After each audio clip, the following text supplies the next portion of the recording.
The Grand Hall of the Interstellar Peace Conference buzzed with activity as representatives from dozens of species mingled.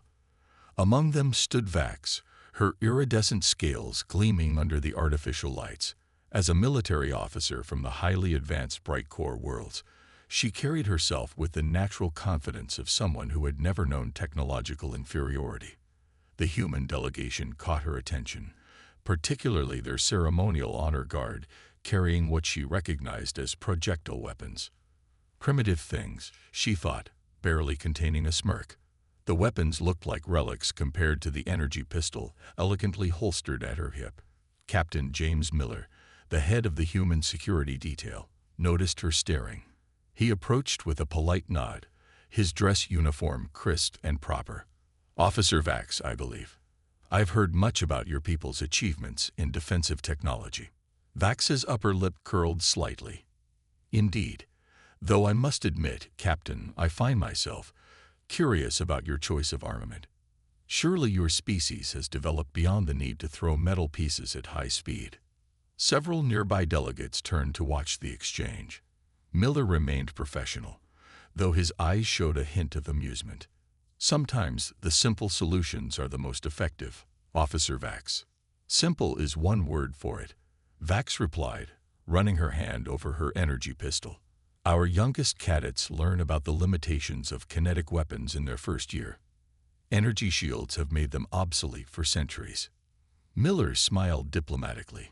"That's an interesting perspective. Though I wonder if you've ever seen our weapons in action."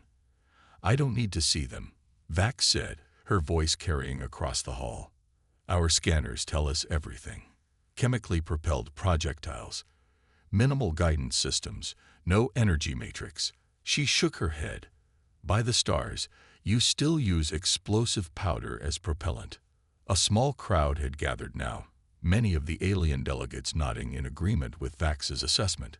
The human security team maintained their professional stance, but several of them exchanged knowing looks. "Perhaps," Miller suggested, "you'd be interested in a proper demonstration. We could arrange something at the military testing grounds outside the city." Vax's scales shifted color slightly, indicating amusement. A demonstration of obsolete technology. She looked around at her fellow aliens, several of whom chuckled. What could you possibly demonstrate that would change centuries of military doctrine? Miller shrugged, his calm demeanor unchanged. "Sometimes seeing is believing. Besides, if our weapons are as harmless as you say, there's no risk in a friendly demonstration, is there?" The challenge in his voice was subtle but clear. Vax's pride wouldn't let her back down now, not with so many witnesses. "Very well, Captain. I accept your offer. Tomorrow, perhaps. I'll bring my personal shield generator. The latest model, of course. You can try your best to breach it with your artifacts."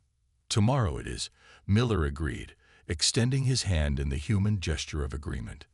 Vax looked at the offered hand for a moment before reluctantly shaking it. The gathered crowd began to disperse, many already placing bets on how quickly the human weapons would fail against advanced alien shielding. As Miller walked back to his team, his second-in-command leaned in close. "Sir, are you sure about this? The brass hasn't cleared us to demonstrate all our capabilities." Miller's smile took on a sharper edge. "Don't worry. We'll stick to the basics. Sometimes the best lesson is learning that old doesn't mean obsolete."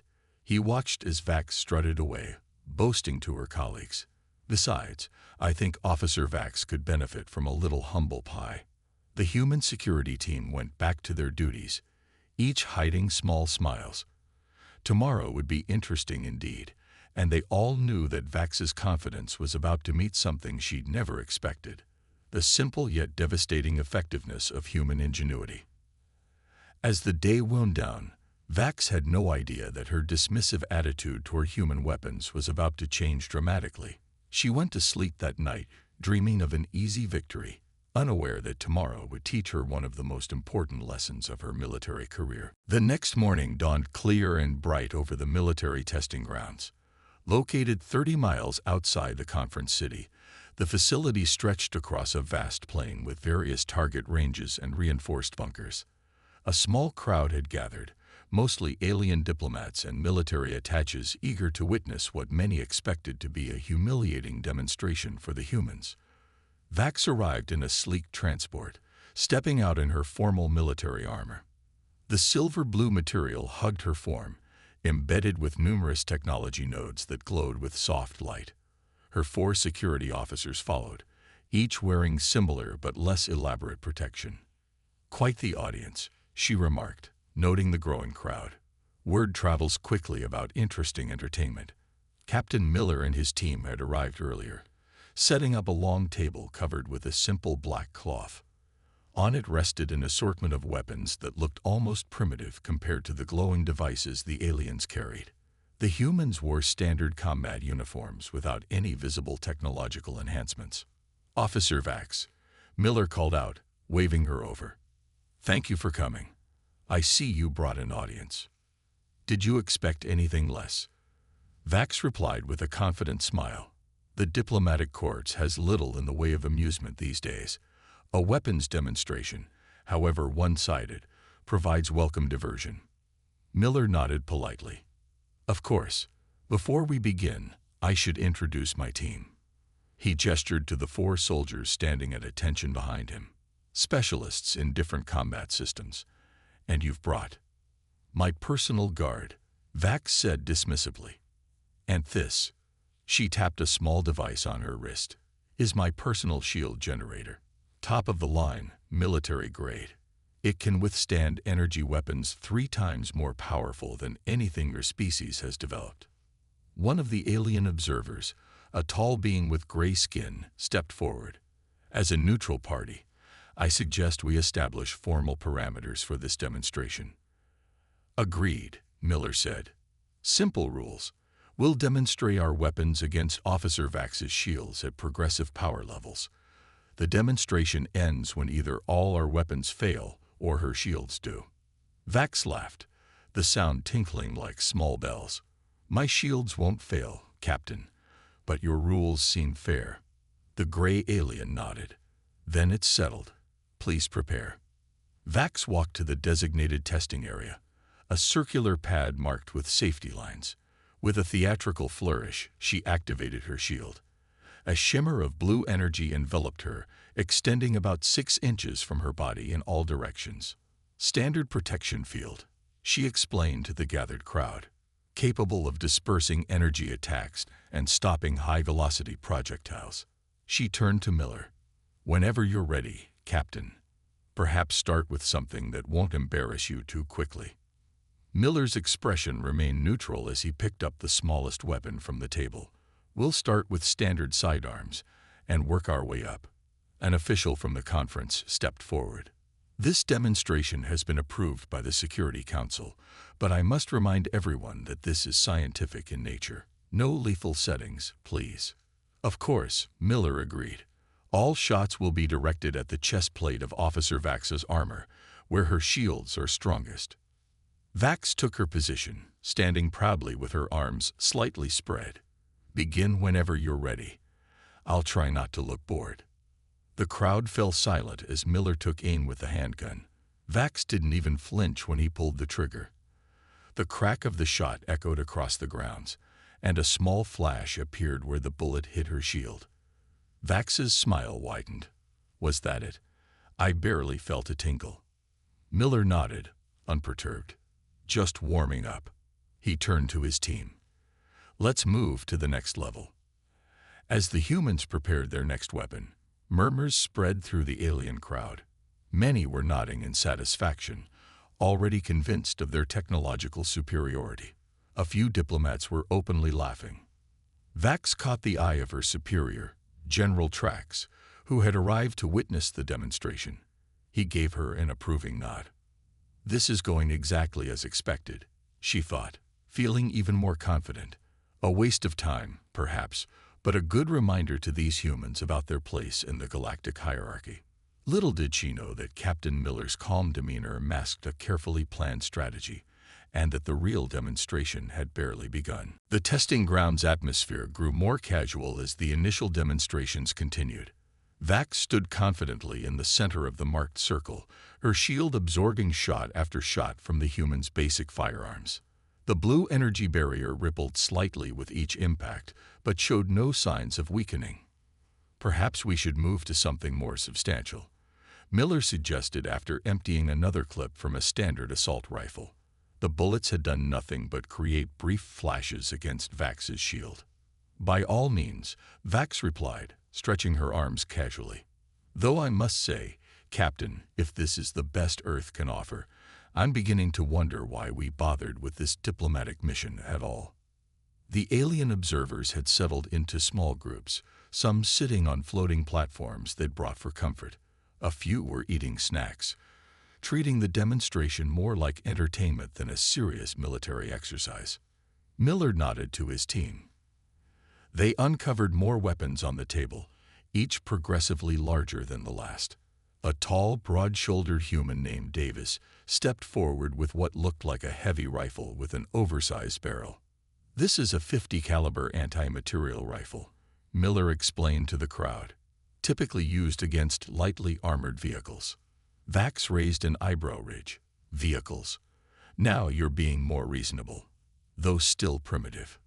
Davis took his position, setting up the large rifle on a bipod. He looked through the scope, adjusting his stance. "You may feel this one a bit more," Miller warned. Vax waved dismissively. "I doubt it." When Davis pulled the trigger, the sound was considerably louder than the previous weapons. The heavy round struck Vax's shield with a visible impact, pushing her back half a step. For a moment, surprise flickered across her face before she regained her composure. "Interesting," she said, though her voice carried less certainty. "A bit more force than expected, but my shield integrity is still at 97%. General Trax stepped closer, his own shield faintly visible around him. "Their reliance on kinetic weapons is puzzling. Even their most powerful projectile barely registered." Miller overheard this comment and approached the general with respect. "If I may, General, we're still working with our basic infantry weapons. Would you be interested in seeing some of our specialized equipment?" Trax looked down at the human with mild interest. "Proceed." Miller signaled to his team, and they wheeled out a covered platform. Removing the tarp revealed what looked like a collection of tubes mounted on a rotating base. "What's that supposed to be?" Vax called out, sounding amused. "More things that go boom." "In a manner of speaking," Miller replied. "This is a modified multi-launcher system. We've adjusted it to fire various non-lethal payloads for this demonstration." The alien crowd murmured with renewed interest. One particularly tall species had to duck down to get a better view. A technical officer from the neutral security team approached, scanning the device. "This appears to be within the agreed parameters," she confirmed, "though I'm reading unusual energy signatures from some of the projectiles." "All non-lethal," Miller assured her, "just designed to test different aspects of shield technology." Vax rolled her shoulders, the movement causing ripples in her shield. "I'm starting to think you're stalling, Captain. My shield generator could run for days at this output level." Miller smiled politely. "We're simply being thorough, Officer Vax. After all, you suggested this was an opportunity to learn about our capabilities." While the conversation continued, Miller's team was making subtle adjustments to their equipment. One soldier was programming sequences into a small control pad, while another was checking readings on what appeared to be a sensor array. Vax noticed these preparations and frowned slightly. "What exactly are you planning, Captain?" "A demonstration of human ingenuity," Miller replied. "You see, we may not have your energy weapons or force fields, but we've learned to be creative with what we have." For the first time since the demonstration began, Vax felt a flicker of uncertainty. Something in Miller's tone had changed, a subtle confidence that hadn't been there before. General Trax must have sensed it too. "Vax, maintain full shield strength," he ordered. "Let's see what these humans consider creative." As the humans completed their preparations, the alien audience fell silent, their earlier amusement replaced by growing curiosity. Even those who had been dismissive were now paying close attention, sensing that the real demonstration was about to begin. The mood at the testing grounds shifted as Miller's team finished their preparations. The casual atmosphere among the alien observers had given way to attentive silence. Even those who had been snacking or chatting now focused on the humans and their unusual equipment. "Let's begin the next phase," Miller announced, his voice carrying across the field. "We'll demonstrate a few principles that our weapons are based on." Vax stood in her testing circle, shield humming softly around her. Though she maintained her confident posture, her eyes tracked every movement the humans made. "First," Miller continued, "we'll show something simple: frequency manipulation." He nodded to a soldier who stepped forward with what looked like a modified rifle. "Another projectile thrower," Vax called out. "How unimaginative." Miller smiled. "Not exactly. This fires rounds that change their vibrational frequency rapidly after impact." Before Vax could respond, the soldier fired. 3 small projectiles hit her shield in quick succession. Unlike the previous impacts, these created strange ripple patterns across the energy barrier. Vax's eyes widened slightly as her wrist device beeped. "Shield integrity at 92%, she announced, surprise evident in her voice. "What was that?" "Resonance," Miller explained. "Your shields have a specific frequency. These rounds shift through multiple frequencies until they find the most disruptive one." Murmurs swept through the alien crowd as General Trax stepped closer to the testing area. "Clever," he admitted grudgingly, "but hardly a breakthrough." "We're just getting started," Miller replied. He turned to his team. "Let's show them the thermal variance." 2 soldiers wheeled forward a device that looked nothing like a weapon, more like a refrigeration unit attached to a projector. When activated, it emitted a beam of intensely cold particles followed immediately by superheated plasma.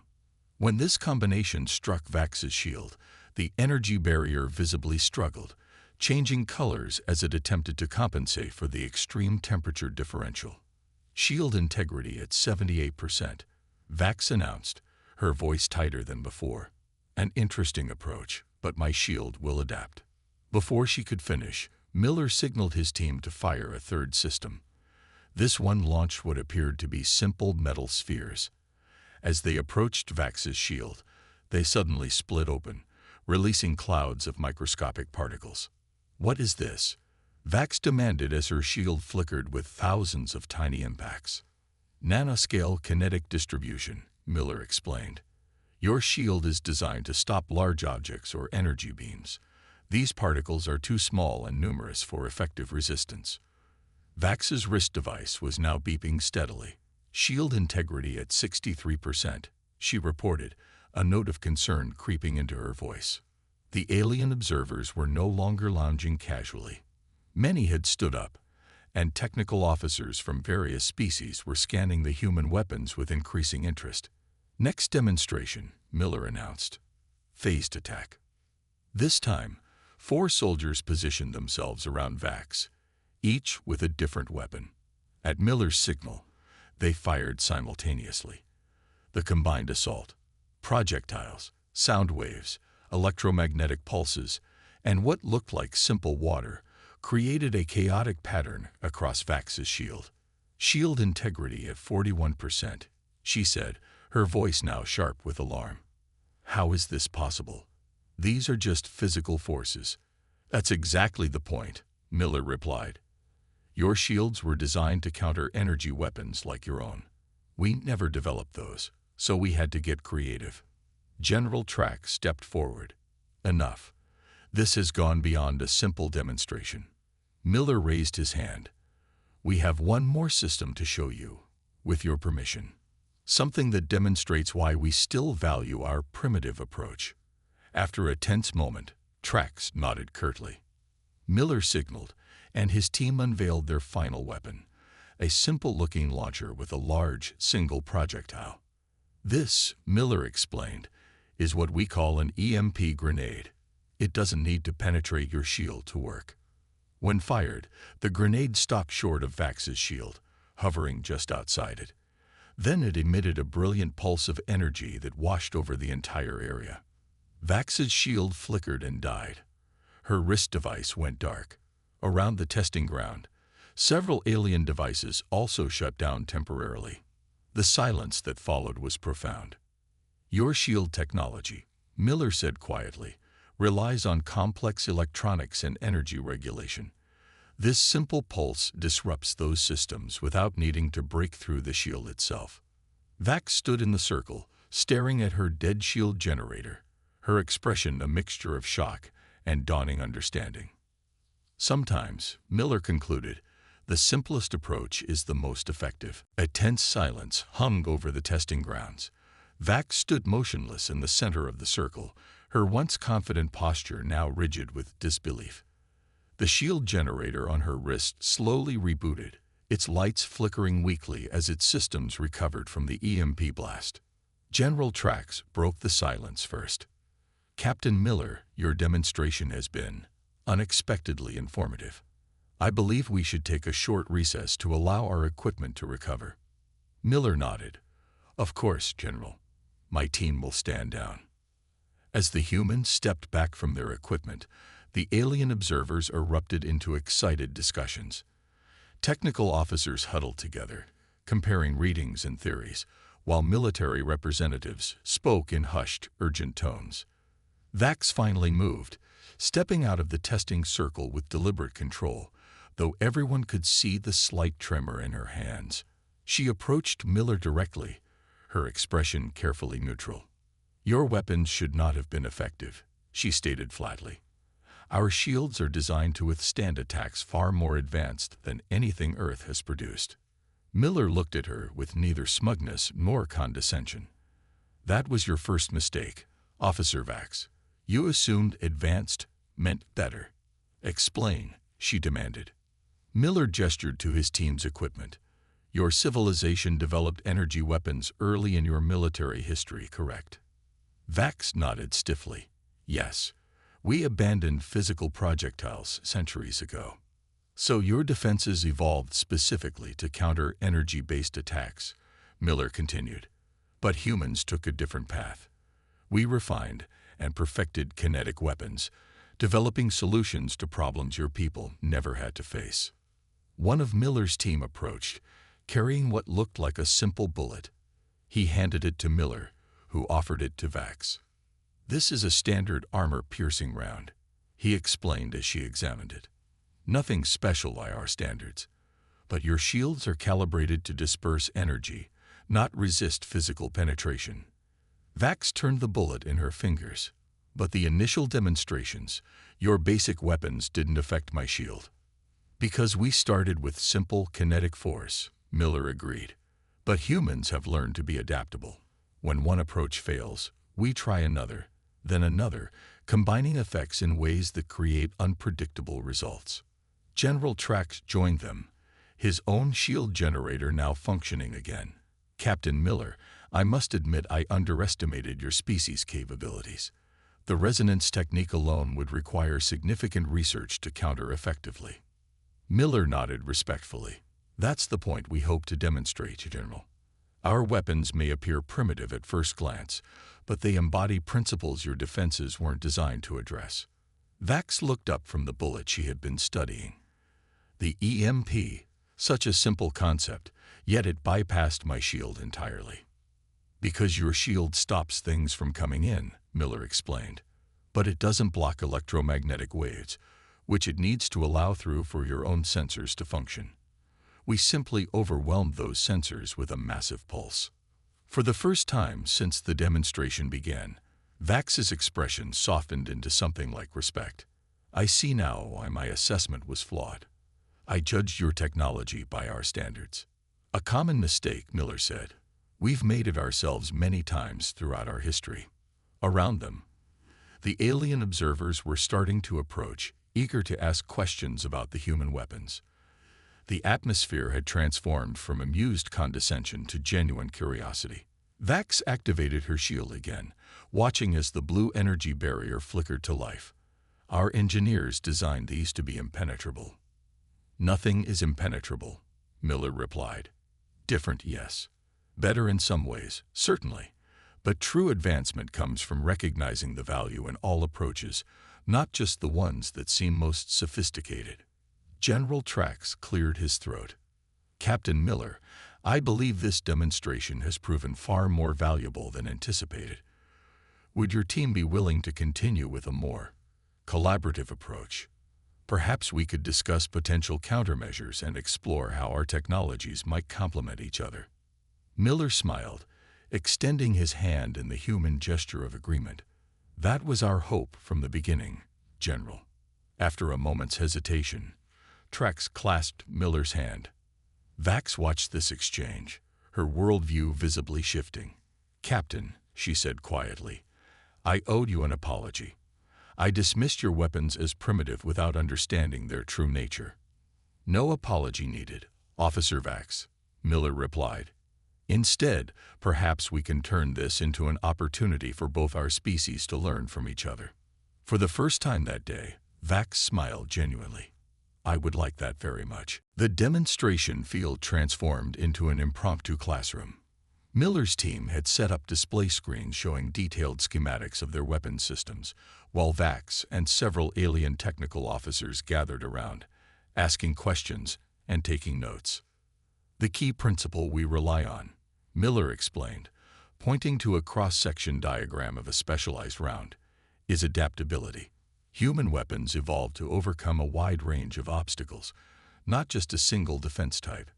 Vax studied the diagram intently, so instead of pursuing the single, perfect weapon, you developed numerous approaches to the same problem.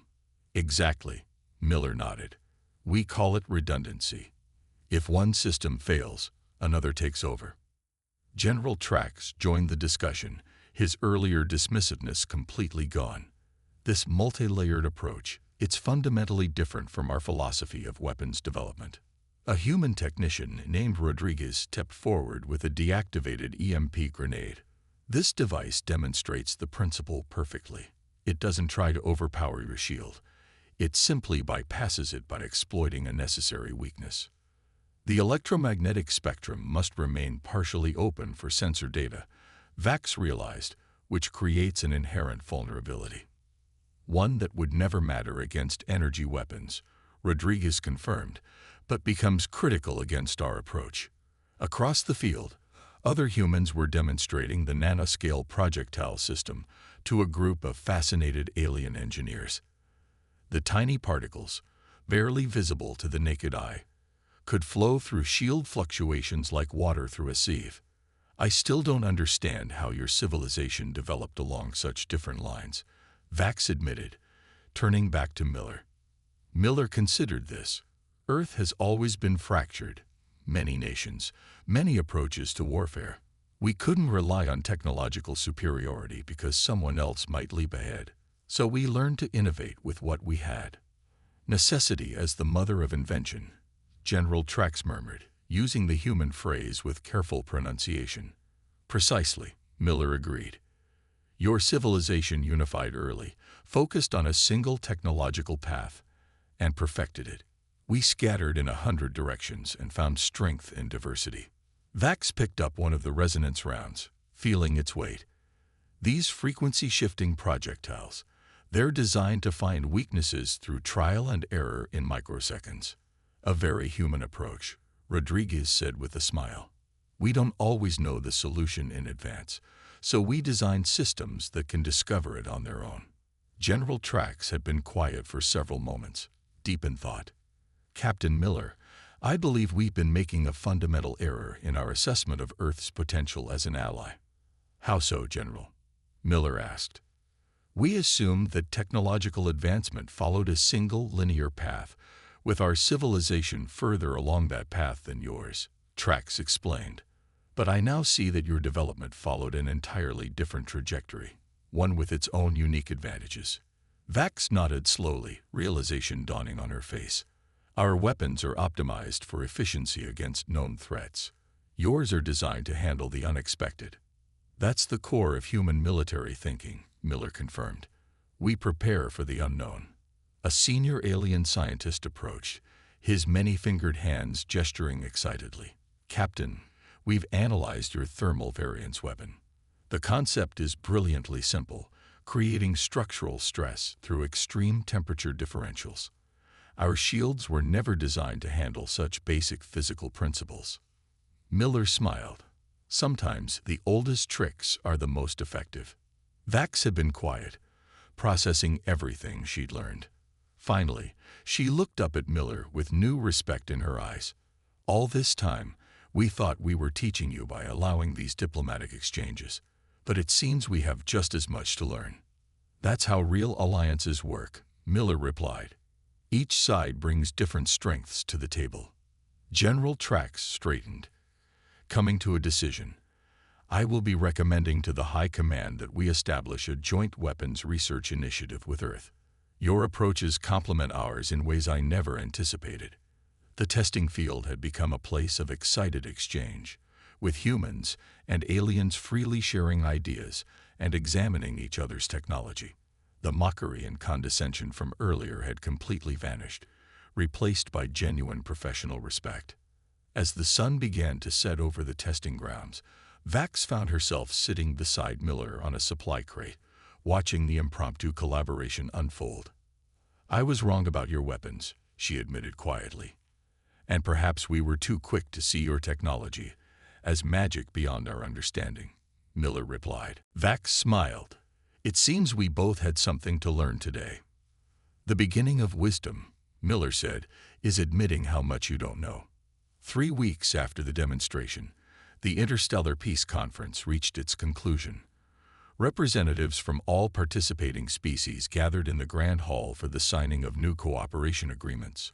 Among them, perhaps the most significant was the Human Bright Corps military exchange program.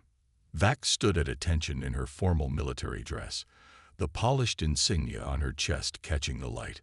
She watched as General Trax and the human Admiral Chen signed the final documents, making official what had begun on that testing field. Officer Vax called a familiar voice behind her. She turned to see Captain Miller approaching, now wearing his formal dress uniform adorned with commendations she hadn't noticed before. Captain. She greeted him with a nod that held genuine respect. Or should I say Instructor Miller now? Miller smiled. Only when I'm teaching at the Joint Training Facility. The rest of the time, Captain works fine. The facility is proceeding ahead of schedule, Vax informed him.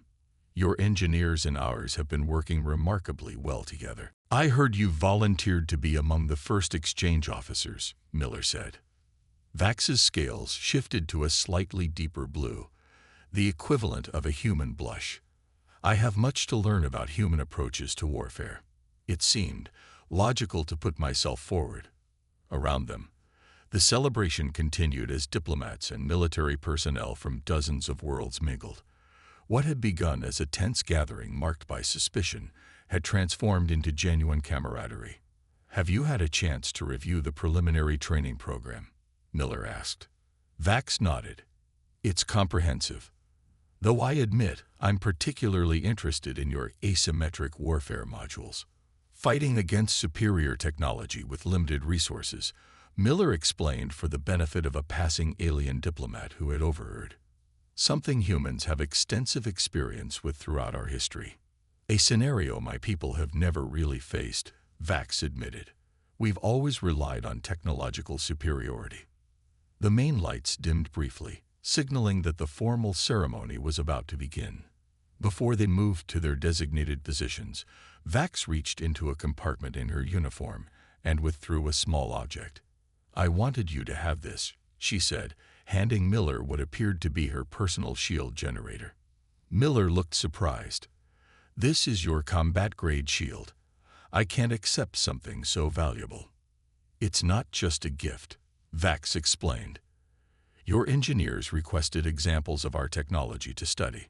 I thought, this one had particular significance. Miller carefully took the device, understanding the symbolic importance. Thank you. We'll learn a great deal from it. Just as I've learned from you, Vax replied. She hesitated before adding, my superiors were not pleased with my initial reports about human weapons. I imagine not, Miller said with a slight smile. But now they're studying your approaches intensively. Already, our engineers are developing shields with variable frequency modulation to counter your resonance weapons. Miller nodded, and I suspect our teams are working on ways to overcome those new shields. An endless cycle, Vax observed. That's how progress works, Miller replied. Each advance drives the next. They moved toward their assigned positions as the ceremony began. Officials from both sides gave speeches about cooperation and mutual benefit. When General Trax took the podium, his words carried across the hall. 3 weeks ago, I witnessed a demonstration that changed my understanding of technological advancement, he announced. I saw weapons I had dismissed as primitive overcome defenses I had believed impenetrable. This experience taught me that true progress comes not from pursuing a single path to its end, but from exploring many paths simultaneously. Vax caught Miller's eye across the room and saw him nod in agreement. The ceremony concluded with the announcement of the first 12 exchange officers, 6 humans who would train with the Bright Corps military, and 6 aliens who would study Earth's approaches. Vax's name was the first called among her people. As the formal proceedings ended and the gathering moved to the reception area, Vax found herself surrounded by human officers eager to discuss their differing approaches to combat. The most important lesson, she told a young human lieutenant who asked what she'd learned, is never to dismiss something simply because it seems less advanced. Sometimes, the oldest solutions are the most effective exactly because they're unexpected. Miller, overhearing this, smiled to himself. Perhaps the greatest weapon humans had brought to the stars wasn't their technology at all, but their perspective, a willingness to find new uses for old ideas, and to see value where others saw only primitiveness. As the evening continued, humans and aliens mingled freely, each learning from the other, and both growing stronger for it.